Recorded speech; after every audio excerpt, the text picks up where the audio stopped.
Hello! Kumusta po kayo? Magandang hapon! So ngayong hapon gagawa tayo ng cooking tutorial video kaya ihanda nyo yung mga papel at ballpen nyo.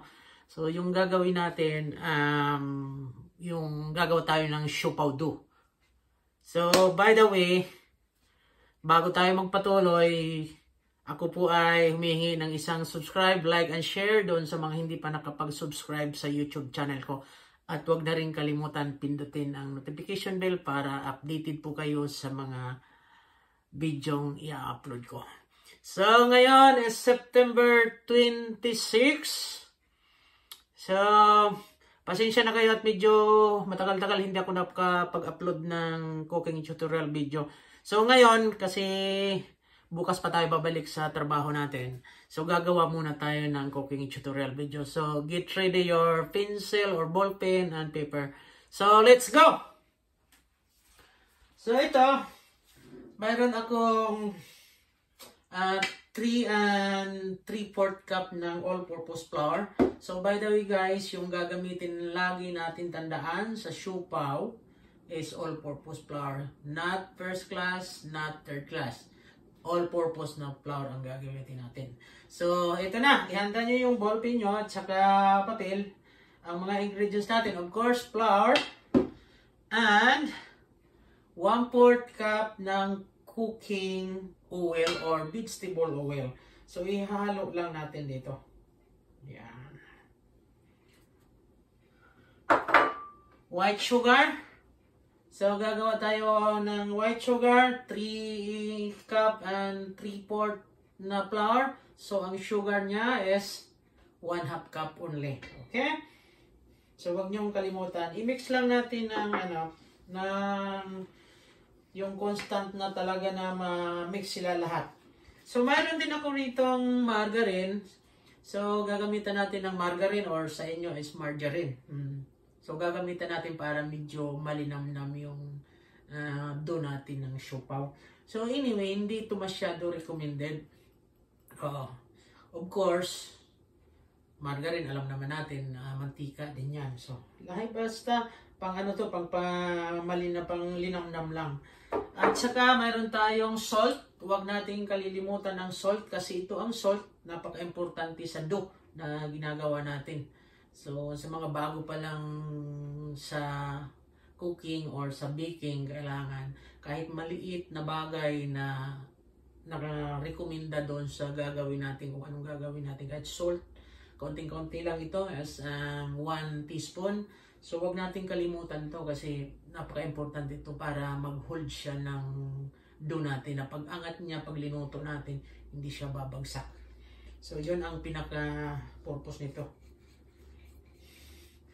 So, of course, water natin is 1 cup. Sa baking pala mga guys, pag gagamit tayo ng dry yeast, wag nyong gamitan ng malamig na tubig. Wag rin yung sobrang init. Kasi pag sobrang init, mamamatay yung ng yeast. Kailangan lukewarm lang siya. So, ihalo natin. Lukewarm ito siya. So, sa 3 cups ng harina, so usually, isang sachet lang talaga ng dry yeast itong yung 8 grams. So, equivalent to 1 sachet is equivalent to 25 grams.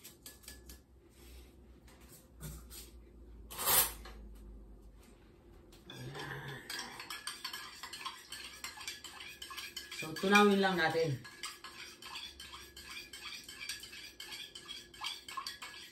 Wag rin yung sobrang masyado ang yeast.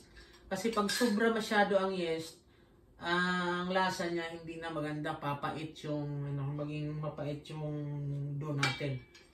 So, kailangan isang sachet lang. Ganito, 3 cups. So, isang sachet lang ng yeast.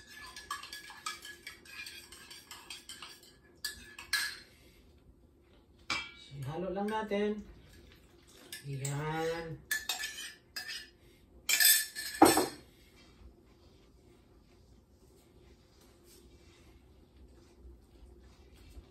Hanggang sa ma-mix siya lahat at magiging elastic to mamaya. Okay?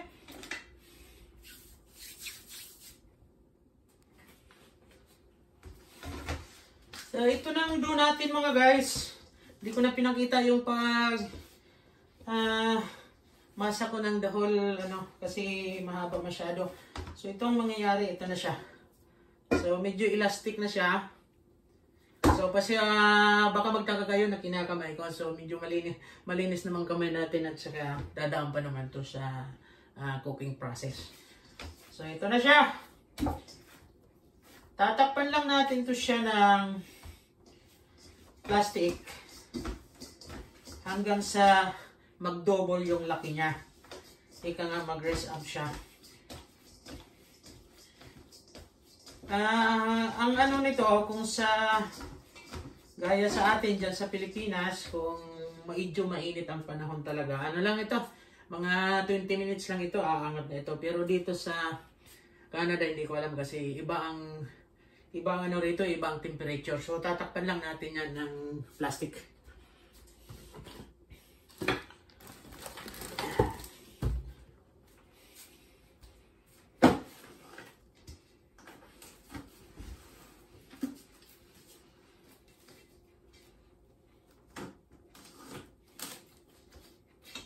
Yan.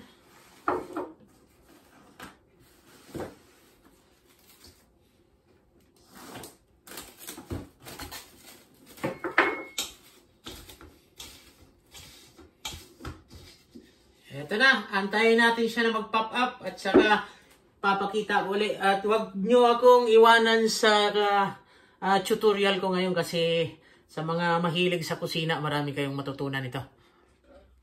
So, fast forward tayo mga guys. Ito na, medyo tumubo na yung dough natin, oh. So, bibilugin na natin siya para maging ready para sa siopaw natin. So, itong table na to, lininisan ko na to kanina. So, lagyan natin ng konting flour para, yan, tumubo na siya.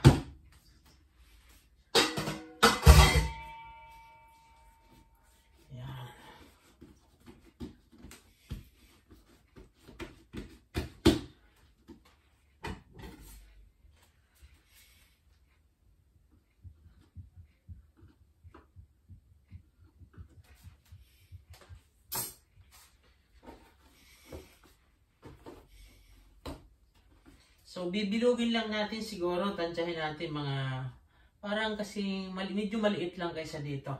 Huwag naman yung sobrang laki, huwag naman yung sobrang liit. Pero ang recommended talaga nito, parang kasing laki lang ng golf ball. Pero pansarili lang naman natin, lalaki-lakihan na lang natin.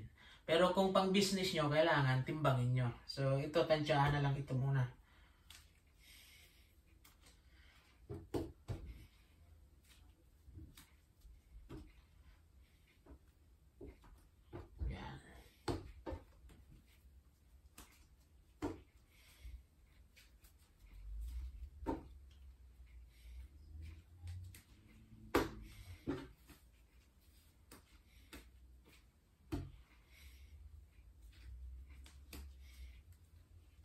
So, sa kaalaman ng iba, yung hindi pa nakakakilala sa akin, sa Pilipinas talaga,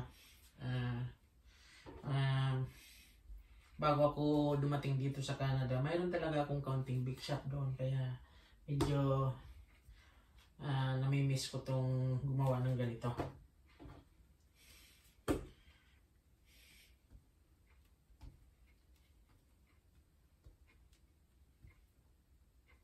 So, para maging equal yung ano natin, yung laki. So, bibilogin na natin. Yan. Mga guys, parang imaginein lang nyo na may binibilog kayong ibang bagay.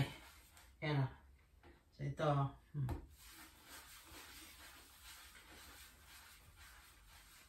Ang iba nito, hindi na binibilog. Diretso na ipaplat na tapos lalagyan ng palaman. Pero sa akin, bibilogin ko pa rin kasi para maganda yung resulta mamaya, yung ika nga shiny yung balat ng siopaw natin.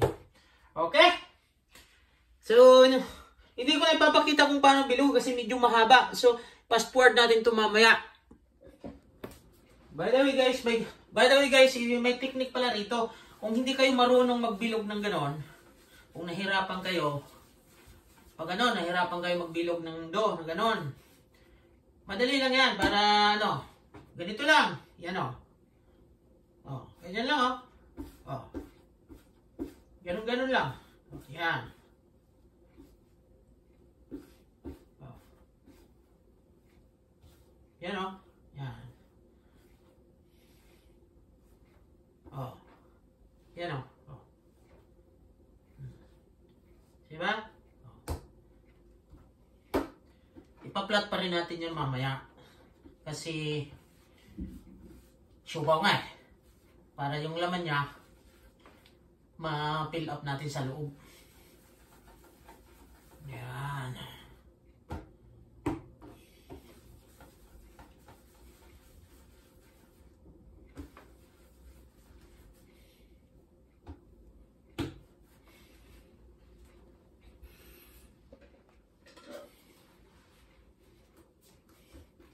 Ito na mga guys. Malapit na natin mabuo lahat ito. Yan. So, patutubuin ulit natin yan. So, hindi na ako masyado maganda gumawa. Hindi na masyado perfecto ang pagkagawa. Pero, ang importante, silyado talaga yan. Hindi siya bumuka.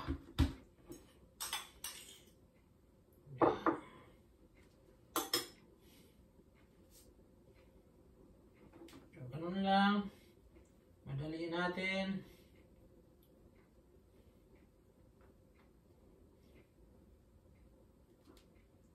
Yan. Siguruhin lang natin na hindi talaga siya bumuka. Yan.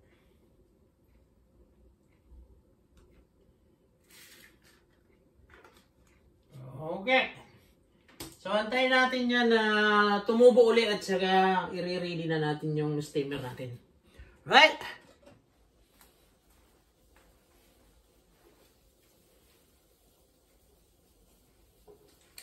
Maliit masyadong steamer natin mga guys. Parang 4 na piraso lang ang laman. So anyway. Yan, 4 nga lang. Ayan o. 4 lang ang laman ng steamer natin. Ayan mga guys, kasasalang lang natin ang unang salang ng siopaw. So usually mga 15 minutes yan. Tapos nandyan pa yung iba mamaya, sasalang na ulit natin. Tingnan natin kung hindi pa kulaos. Kung tutubo ba kaya yung siopaw na yan. Buksan na natin.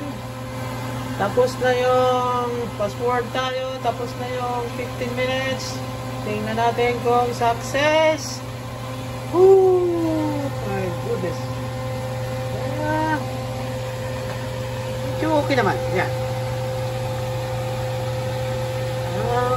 Luto na siya. So, ayan na guys, yung finished product natin na siopaw. Medyo hindi okay ang kalalabasan, pero pwede na rin. So, yun lang muna sa ngayon mga guys. I hope na gustuhan nyo yung cooking tutorial video natin. So, salamat nga pala sa panonood. Bye for now. See you!